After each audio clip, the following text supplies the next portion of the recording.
안녕하세요. 안녕하세요. 네. 지난 시간에 저희들 그 가맹사업법에 대한 내용 공부했죠. 네. 그래서 그 가맹사업법의 내용의 가장 중요한 내용이 정보 제공 의무다, 가맹본부에. 그리고 각종 계약 해지라든가 종료 절차에 있어서 가맹점 사업자를 보호하기 위한 내용들이 담아있다라고 말씀을 드린 적이 있습니다. 이번 시간은 전 시간에 이어서 가맹사업과 관련된 분쟁들이 어떠한 내용들이 분쟁들이 많은지 또 어떤 식으로 그것이 해결되고 있는지에 대해서 여러분들한테 같이 강의를 할 생각입니다. 우선 제가 소속되는 곳이 가맹사업거래분쟁조정협의회라고 합니다. 들어보셨습니까? 처음 들어보시죠? 지금 정상적인 답일 수도 있는데요. 사실 저희 조직이 생긴 지가 2002년도 법이 제정이 되고 실제로 사무국에 설치가 된 것이 2003년 1월부터 설치가 됐습니다. 그래서 올 들어서 한 거의 5년째가 돼가고 있는데 아직까지는 이제 일반인들한테 많이 알려지지 않았습니다. 그래서 간단하게 저희 분쟁조정협의회가 어떤 곳인지 또 어떻게 분쟁이 해결되고 있는지에 대해서 잠깐 소개를 드릴게요. 협의회라고 하는 말은 결과적으로 여러 사람들이 협의해서 어떤 일을 도출한 결론을 낸다는 이런 의미를 가지고 있습니다. 그래서 저희 분쟁조정협의회는 그 9명의 조정위원으로 구성이 되어 있습니다. 우선 그 공익위원 3명, 그리고 가맹본부 이익을 대표하는 위원들 3명, 가맹점 사업자들, 가맹점주들이죠. 가맹점 사업자 이익을 대표하는 위원 3명 해서 이 9명으로 구성이 되어 있고 모두 공정거래위원장이 위촉을 하고 있고요. 위원들 자격은 엄격한 법적 요건이 돼 있어서 아무나 할 수 있는 것이 아니라 변호사 자격이 있어야 되고 교수로서 뭐 부교수 이상의 자격이 있어야지만 이 조정위원이 될 수가 있는 이런 제한을 받고 있습니다. 그래서 이 9분들이 한 달에 한 번씩 모여서 제 어떤 사건을 해결하고 있는데 실질적인 어떤 그 사건 이런 업무를 저희들이 사무국에서 조정을 하고 있는데 어떤 피해가 발생했다 하게 되면 공정거래위원회를 찾아갈 수 있고 만약에 여러분들이 가맹사업을 하다가 가맹점을 하다가 억울한 피해를 당했을 때 어딜 찾아가시겠어요? 그렇죠.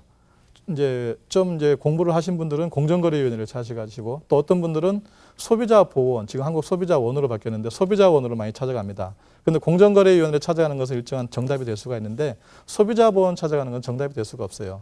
그런데도 왜 일반인들이 가맹점주들이 소비자보호원을 찾아가느냐? 소비자보호원은 B2C의 관계입니다. 생산자와 소비자와의 관계에서 발생하는 어떤 피해 사례 혹은 그런 어떤 보호를 하기 위해서 만든 단체고 사실 가맹사업은 가맹본부도 사업자고 가맹점주도 사업자입니다. 그렇기 때문에 B2C의 관계가 아니라 B2B의 관계가 있어요. 그렇기 때문에 소비자보호원의 대상이 되지 않거든요. 그럼에도 불구하고 그 찾아가는 이유는 뭐냐면 내정적인 심정이나 실질적인 어떤 거래의 성질 자체가 소비자에 준하는 성격을 갖고 있어요. 가맹본부가 만들어놓은 구축해놓은 이런 상품을 가맹점주가 그것을 구입하기 때문에 가맹본부 입장에서 봤을 때는 소비자가 가맹점주거든요. 그러다 보니까 그런 식으로 찾아가는 경우가 많은데 엄격한 의미로 봤을 때는 소비자 보호원의 대상이 아니고 그런 어떤 그 피해 구제는 실질적으로 저희 분쟁조정협의회에서 그런 일을 역할을 하고 있다라고 보시면 될 것 같아요. 그래서 이 9분들이 임기가 3년인데 이 공정거래위원회에 신고했다든가 아니면 저희 협의회에다가 신고를 하게 되면 그 사실 관련돼서 조사관이 선정이 됩니다. 조사관이 그 사건을 담당자가 선정이 되고 그 담당자는 또 신고된 사건에 대해서 가맹본부에 대해서 그와 관련된 자료에 대한 소명을 요구하고요. 소명 자료가 오게 되면 그때 비로소 조정이 개시가 됩니다. 그래서 통상적으로 이 사실관계를 조사관이 조사하는 단계에서 대부분의 사건들의 한 70%가 해결됩니다. 그 기존의 분쟁조정협의회에서 조정됐던 사례라든가 선결례가 있으니까 그 선결례에 따라서 조정 공고에 대한 합의를 공고하고 합의가 되지 않고 할 때는 이제 그 사건을 정리를 해서 한 달에 한 번씩 열리는 분쟁조정위원회에다가 상정을 하고요. 그래서 전체 회의가 개최가 되면 그곳에서 조정 권고안을 만들게 됩니다. 이러이러한 사건에 대해서는 가맹본부는 가맹점주에게 얼마를 언제까지 줘라. 한 이런 형식의 조정 권고안이 나오게 되고 이 조정 권고안이 의결되면은 가맹본부와 가맹점 사업자한테 그 내용을 통보를 합니다. 이런 내용으로 조정 권고안이 의결됐으니까 수락을 할 것이냐, 수락을 안 할 것이냐를 묻고 양쪽 당사자가 모두 수락했을 때 그때 조정이 성립이 됩니다. 만약에 당사자 일방이라도 그것을 수락하지 않게 되면 조정 불성립이 돼서 그때 행정적인 절차가 개시가 됩니다. 조정 불성립이 되면은 그동안 사실관계를 조사했던 서류라든가 또 분쟁조정협의회에서는 자체적으로 사건을 제일 먼저 접하기 때문에 위원회에 의견을 냅니다. 이러이러한 사건에 대해서는 법 몇 조 몇 항에 위배될 소지가 있다고 본다 해서 의견을 첨부해서 공정위에다가 보고를 하게 돼 있죠.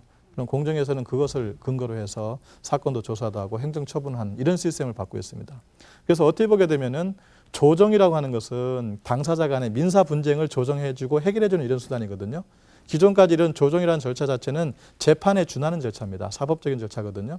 그런데 이 재판이라고 하는 것은 결국 법원에 의한 판결을 통해서 해결을 하고 있습니다.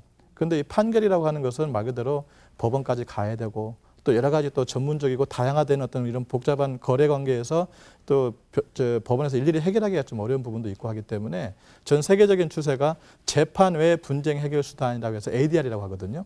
조정, 중재, 알선을 통한 분쟁 해결이 전 세계적인 일종의 추세입니다. 그러다 보니까 그 추세에 맞춰서 만든 것이 분쟁조정협의회고 또 공정거래위원회에 일일이 신고된 사건들 그리고 이것을 공정위라는 국가기관에서 일일이 간섭하게 되면 기업의 활동이 위축될 수가 있죠. 그런 것도 어느 정도 완화시켜줄 목적으로 만든 단체라고 보시면 될 것 같아요. 그래서 분쟁조정협의회에서 조정이 성립이 되면 어떤 장점이 있냐면 가맹본부가 혹 그 사업과 관련돼서 그 가맹사업법에 위반됐다 하더라도 처벌을 면제해주는 그런 효과를 주고 있습니다. 그런데 만약에 성립이 안 되면은 처벌하겠죠.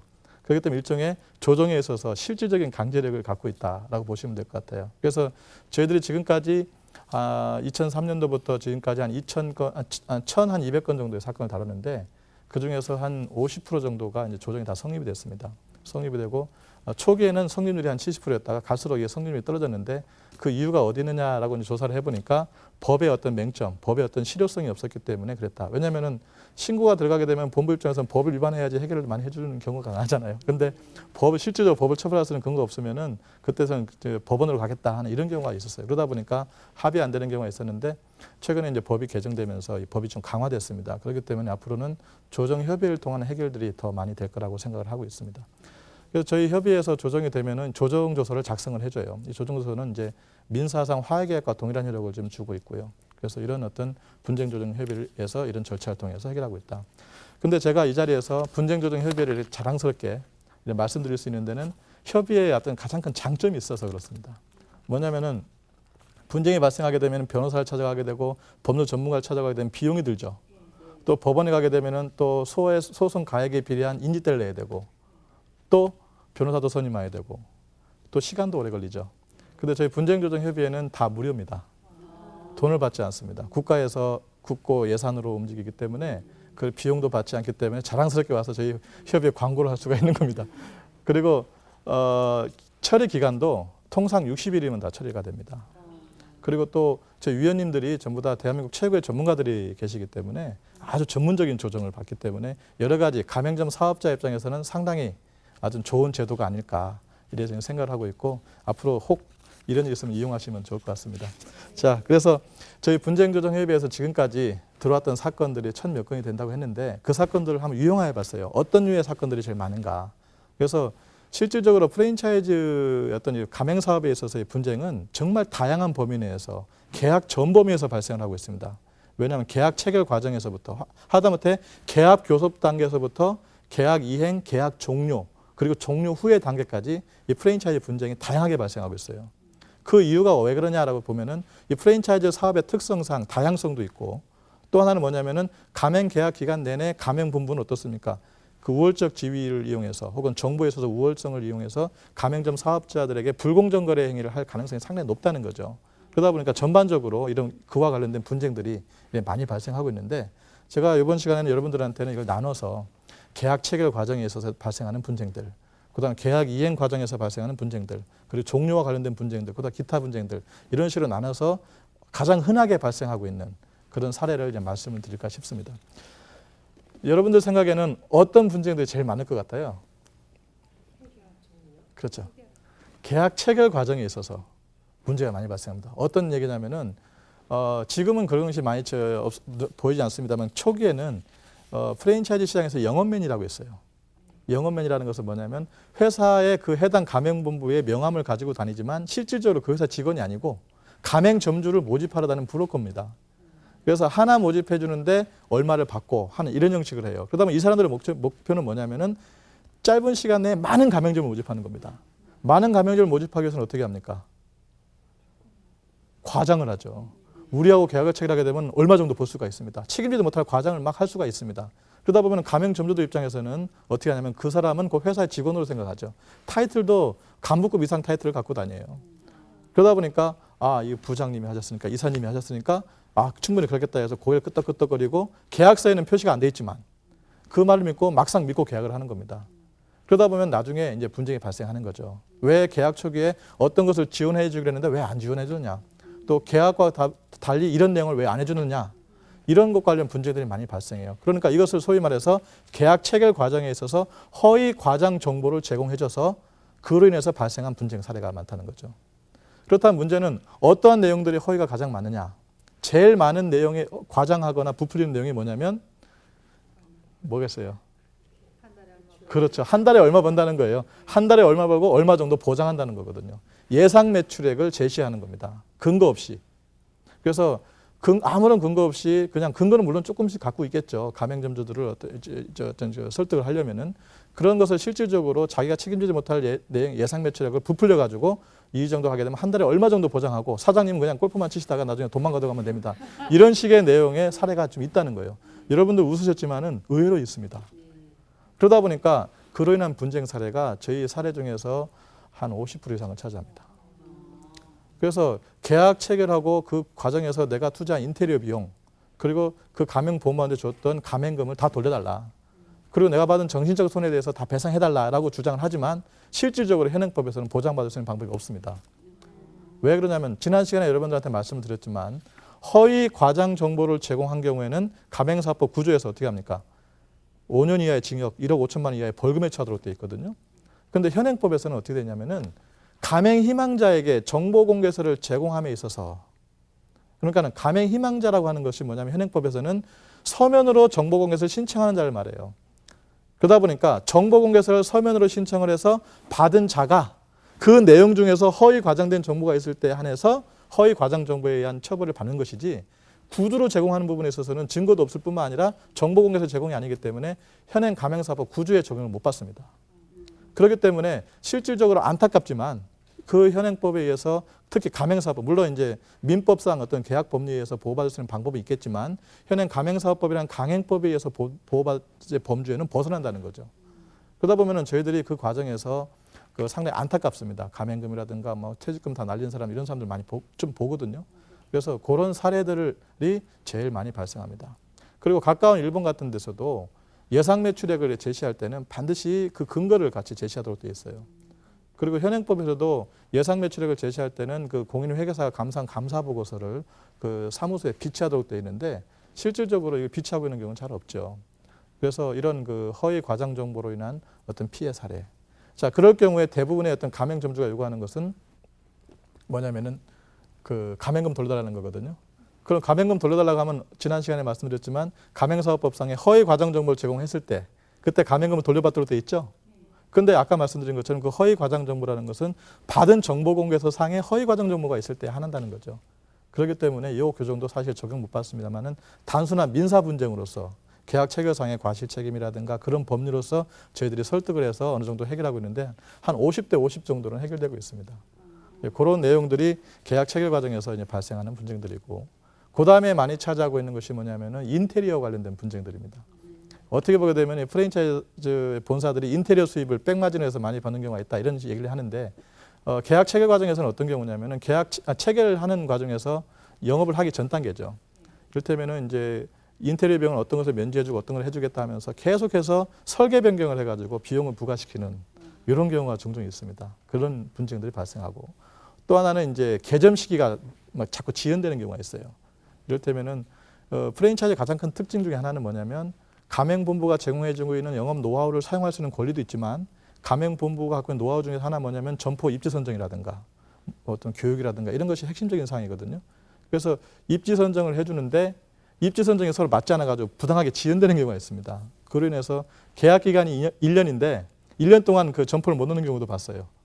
그런 류의 분쟁들이 이제 체결 과정 중에서 많이 발생하고 그 다음에 계약을 이행하는 과정 중에서 발생하는 것은 어떤 것이 많냐면은 요즘 가장 흔한 것이 가맹본부가 가맹점을 모집해 놓고 가맹점 관리를 부실하게 하는 경우입니다. 관리는 하긴 해요. 하지만 제때제때 물건도 공급해 주지 않고 또 제대로 좋은 물건도 공급해 주지 않는 이런 경우가 좀 많이 발생한다는 거죠. 그로 인한 분쟁들이 많이 발생하고 또 하나는 요즘 가장 많이 발생하고 있는 분쟁 중 하나가 영업지역과 관련된 분쟁들입니다. 그 뭐냐면 이 프랜차이즈 특성상 보면은 가맹본부가 가맹점 사업자를 모집할 때에는 어떻게 하냐면은 자기 갖고 있는 그 가맹본부의 프랜차이즈를 권리를 일정한 기간 동안에 일정한 장소에 사용할 수 있는 권한을 부여하는 거거든요. 그러다 보니까 그 필요적 전제 조건이 뭐냐면 영업지역을 지정해 준다는 겁니다. 이런 곳에 네가 영업지역을 배타적으로 우리 상표 사용을 해서 영업을 해라라고 하는 권한을 부여하는 거거든요. 그러다 보니까 계약서상에 보면은 영업지역을 표시해 줍니다. 해당 영업지역은 무슨 동, 무슨 동, 혹은 지도상 표시한 어떤 지점, 이것이 이 사람의 가맹점 사업자의 영업지역이다. 이런 식으로 표시해 줬는데 문제는 이 영업지역과 관련된 분쟁들이 어떻게 발생하냐면 계약서상에 그것을 불분명하게 규정해 놓는다는 겁니다. 이를테면은 저희들이 다뤘던 사건 중에 하나가 영업 거점 지역을 선정해서 반경 1km 이내로 한다. 이런 식으로 거리를 지정해 주는 경우가 있어요.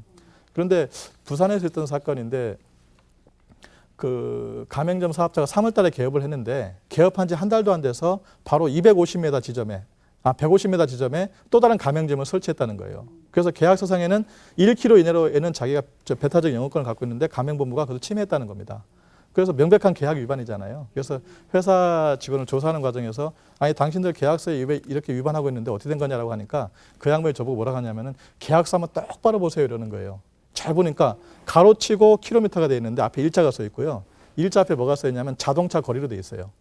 그래서 자동차 거리라 하더라도 150m니까 그 뭐가 문제가 되느냐라고 하니까 그 사람이 설치하는 영업지역이 반대 새로 설치한 영업지역하고 보면 거리가 150m, 직선거리는 150m인데 그 중간에 8차선 도로가 있는 겁니다.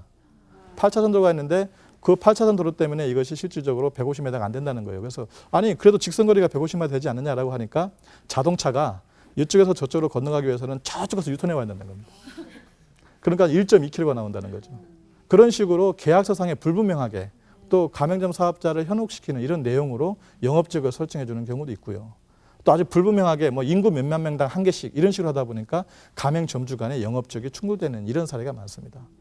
또 하나는 최근 들어서 발생하는 어떤 영업지역 침범 사례가 뭐 어떤 그 총판을 두면서 강원도 총판, 영남 총판, 전라도 총판 이런 식으로 두면서 그 후에 가맹본부에서 뭐 인터넷 홈쇼핑이라든가 혹은 인터넷 홈페이지를 통해서 물건을 판매하는 경우가 있어요.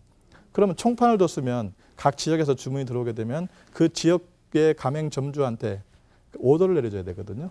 그런데 직접 하는 경우입니다. 그래서 이런 것도 넓은 의미로 보게 되면 영업지역 침해라고 볼 수가 있죠. 그래서 그런 사례들이 요즘 좀 많이 발생하고 있고요. 그 다음에 또 하나가 이제 발생하는 것이 보면은 아까 인테리어 비용을 얘기를 했지만은 이제 인테리어 보수 하자와 관련돼서 흔히 발생하는 문제입니다. 이를테면은 뭐 평당 얼마, PC방 하나 설치하는데 평당 100만 원, 150만 원 한다 예를 들어서 그래서 계약을 했는데 중간에 이제 물건에 하자가 발생하게 되면 본부에 와서 직접 자꾸 수리를 해줘야 되는데 간혹 가다 보면 수리도 안 해주고 또 인테리어 하자가 발생하는 경우가 있거든요.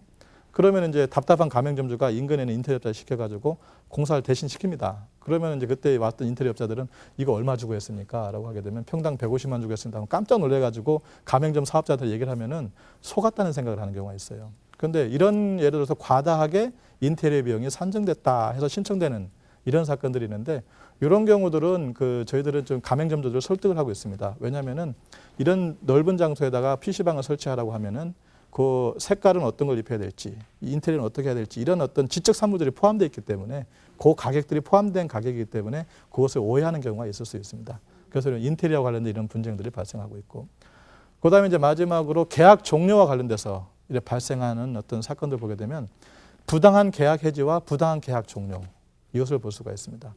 부당한 계약 해지라고 하는 것은 뭐냐면 지난 시간에도 말씀드렸지만 가맹계약을 해지함에 있어서는 어떻습니까? 3번 이상의 시정조치 후에 2달 이상의 유예기간을 두고 계약관계를 종료하는 이런 경우를 말하죠. 해지 통지를 해야 되는데 이 절차를 위반해서 하는 이런 경우가 많아요. 그래서 이런 경우가 이제 최근 들어서 많이 줄고 있습니다만 계약 초기, 즉 가맹사업법 시행 초기에는 이런 사건들이 좀 많았습니다. 근데 최근 들어서 이제 발생하는 이제 사건은 이제 계약 종료 관련된 사건들입니다. 지난 시간에 가맹사업법 13조에는 가맹본부가 가맹계약이 종료가 돼서 계약관계를 종료하고자 함에 있어서는 계약 종료일 90일 전에 서면에 의해서 종료 사실을 통보를 해야 되거든요. 그렇지 않을 경우 어떻습니까? 그 전과 동일한 조건으로 계약이 갱신된 걸로 보고 있다는 거죠. 그러다 보니까 사실 이 프랜차이즈 사업에 있어서는 실질적으로 초기에 비용이 많이 투자가 됩니다. 그래서 지난 시간에도 말씀드렸지만 보통 계약 기간이 2.1년, 뭐 3년, 5년, 어떤 건 1년짜리도 있어요. 6개월짜리도 받습니다. 근데 어떤 계약의 학원 같은 거 계약서 같은 거 보게 되면은 가맹 계약 기간은 1년인데 가맹금이 2천만 원이에요. 근데 그 2천만 원의 어떤 그를 1년 동안 다 뽑아낼 수 있느냐. 근데 대부분의 가맹점주는 어떻습니까? 계속 간다는 전제하에 계약을 체결하거든요. 그러다 보면은 중도에 회사 측에서 여러 가지 어떤 그 생각이 좀 바뀌어서 하는 경우도 있지만 대부분 가맹점주와의 트러블입니다. 트러블이 있으면은 어떻습니까? 본부 입장에서는 충성스러운 가맹점 사업자를 요구하는 경우도 있거든요. 그러면은 같이 못 가겠으니까 계약 기간 종료가 됐으니까 90여 전에 서면으로 통보해버리는 겁니다. 그러면 가맹점주 입장에서는 어때요? 답답한 거거든요. 나는 계속 해야 되는데 여기서 종료해버리면 어떡합니까? 그래서 이런 어떤 사례도 봤고 또 간혹가다 흔합니다만 이런 경우도 있어요. 영업이 잘 되게 되면 그 잘 되는 영업 지역에 이 가맹본부의 어떤 그 일반 그 직원들이 사심이 생기는 경우가 있을 수 있더라고요. 저희들 다뤘던 사건 중에서 보면은 뭐냐면은 그 지역에 종료가 되면은 누굴 집어넣고 싶은 생각이 욕심이 생기거든요. 그러면 이제 아무런 이유 없이 물론 흠은 잡죠. 어떤 흠을 잡는데 계약을 종료할 정도의 하자는 아닙니다. 그걸 잡아서 계약 종료를 통보해서 가맹점주가 난 더 하고 싶고 자기가 초기에 계약했을 때보다는 지금은 이만큼의 매출을 늘렸는데 내가 종료된 건 너무 억울하다 하는 이런 식의 어떤 그 신청들이 들어오고 있습니다. 그리고 이런 경우 같은 경우는 실질적으로 해결이 참 어려워요. 계약서에 근거하기 때문에. 그래서 참 안타깝지만 그때는 저희들이 가맹본부를 좀 설득도 하고 또 다른 대안을 찾아서 제시해주고 있지만 하여튼간 그런 것과 관련된 문제가 발생하니까 이번에 지난 시간에 말씀드렸지만 계약 종료와 관련돼서는 종료 사유가 존재할 때만 계약 갱신을 거절할 수 있도록 해서 한층 가맹점 사업자를 이런 식으로 보호해주고 있는데 지금까지 들어왔던 이런 부당한 계약 종료와 관련된 이런 사건들은 현행 개정법에 따른다면 다 구제를 받을 수 있는 뭐 이러한 사안이다라고 보시면 될 것 같습니다. 그래서 이런 내용들이 종료와 관련돼서 이제 발생을 하고요. 이러다 보니까 실질적으로 가맹 사업에 있어서는 가맹 본부만 부도덕하고 나쁘다 이런 식으로 볼 수가 있는데 사실 그렇지는 않습니다. 상당히 건실하게 운영을 하고 있는 가맹본사도 많고요. 또 정말 좋은 아이템으로 할 수도 있는 경우 있는데 간혹가다 반대로 가맹점 사업자들이 부당한 목적으로 또 신청하는 경우도 있어요. 이를테면은 해당 가맹본부로부터 영업 노하우를 다 전수받아서 그 똑같은 가맹본부를 차리는 이런 경우라든가 또 혹은 계약 기간이 종료가 됐는데 해당 가맹본부의 상표 사용을 계속 하게 해달라. 그리고 또 이제 계약이 종료가 되면 어떤 문제가 발생합니까? 원상 회복의 문제가 발생하거든요. 회사의 상호나 상표를 쓰게 되면 그것을 철거해야 되는데 그 철거와 관련돼서 그 비용 부담을 누가 할 것이냐 이런 분쟁도 발생을 합니다. 물론 이런 것들은 사전에 계약서에 다 기재가 되어 있다면 아무런 문제가 되지 않지만 계약서에 기재가 되어 있지 않다 보니까 이런 문제도 발생하고 그리고 또 하나는 이제 가맹점 사업자가 부당하게 계약을 이행을 못하고 다른 곳으로 이사 간다든가 이민 가는 경우가 있을 수 있죠. 이런 경우에는 이제 양도와 관련돼서 양도해달라 하는 이런 문제들의 분쟁들이 다양하게 많이 발생하고 있습니다. 그런데 아무튼 이런 분쟁은 결과적으로 가맹사업에 있어서 피해야 될 부분인데 이런 가급적이면은 이 분쟁 피하는 방법은 계약 체결 시에 계약서라든가 정보공개서를 꼼꼼하게 검토하고 그리고 가맹본부와 충실한 대화의 지속을 통해서 이런 분쟁은 사전에 예방할 수 있다고 봅니다. 그래서 분쟁은 해결보다는 예방이 더 중요합니다. 그래서 아무튼 두 번에 걸쳐서 이 가맹사업법의 내용과 이 분쟁 사례를 소개시켜 드렸는데 아무튼 많은 도움이 되시는지 모르겠습니다. 예, 감사합니다.